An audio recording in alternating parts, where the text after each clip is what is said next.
if you look up at the 5th floor on Canal Street, right about in the middle there, that's the origin of home televisions, games, or not video games. We call them TV games.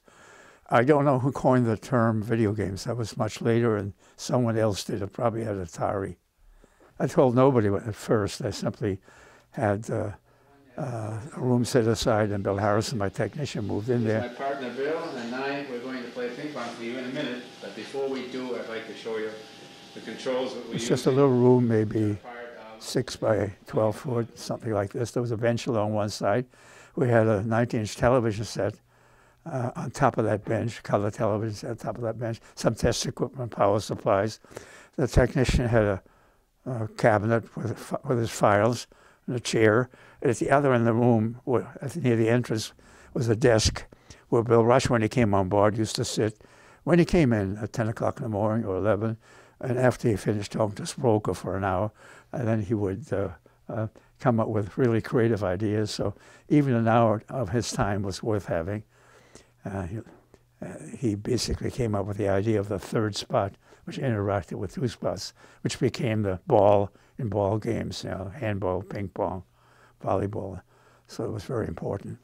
But we had to come clean somewhere along the line, so I told the director of patents, who was a friend, and I was in a committee with him, a patent review committee with him, and the director of technology, who was the money, and showed them what we were doing. And Herb Campman, who was the director of technology, came up and he fired at the screen, and then he shot from the hip, and he said, "Wow, yeah, here's $3,000, or maybe it was $2,000 for labor, and about $500 for material, and then we were legitimate."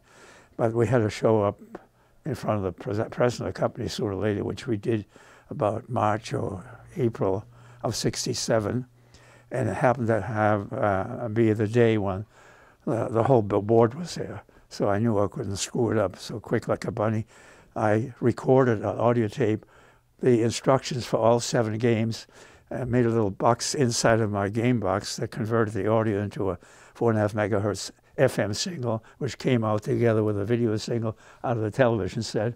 So when I played the various games, there was a voice coming out of the TV set announcing the games, and everybody stood there to answer your questions. So they're like this, except for 2 guys. And Sandy, Rodney Sanders' question was, how do we make money off of that? And that was my charge. He didn't stop me. He said, how do we make money? But everybody was quite negative until about 5 years later, well, quite a bit later, almost 10 years later, when we had half the world under license, and money started coming into where the license income from video games exceeded the income from the countermeasures division, the biggest division at Sanders. Then everybody told me, of course, how supportive they'd been. Same old story.